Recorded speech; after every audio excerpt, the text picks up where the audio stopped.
சிவாய் நம. திருச்செந்தூர்ல பல வருடம் கழிச்சு அப்பன் முருகப்பெருமானுக்கு கும்பாபிஷேகம் நடக்குது. இதோ ஆயிரக்கணக்கான மக்கள் ஒன்று கூடி வேல்மாறல படிக்கிறாங்க. திருத்தணியில் உதித்தருளும் ஒருத்தன் மலை விருத்தன் எனது உலத்தில் உரை கருத்தன் மயில் நடத்து குகன் வேலேன்னு கூற கூற அந்த முருகப்பெருமான் கன்னத்துல கை வச்சு எவ்வளோ அழகா பாடுறான்னு ரசிச்சு ரசிச்சு கேட்பாங்களாம் அவருடைய பக்தனுடைய குரலை.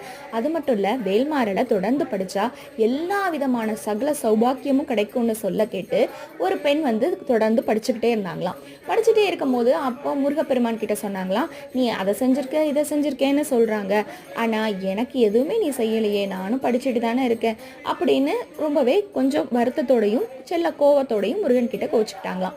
அப்போ ஒரு முறை அவங்க எதிர்பார்க்காத நேரத்துல மக்கள் கூடி இருக்கக்கூடிய பல கூட்டம் இருக்கக்கூடிய அந்த இடத்துல அவங்களுடைய தலைக்கு மேல மயில் பறந்து போச்சான். அப்போ ஒரு நிமிஷம் அவங்களுடைய கண் கலங்குச்சான். ஆமாங்க, முருகப்பெருமான் எப்பொழுதும் நம்பினவங்களை கைவிட மாட்டாரு. வேல்மாறல் படிச்சா நடக்க முடியாத விஷயங்களையும் நடத்தி முடிக்கக்கூடியவர் முருகப்பெருமான்.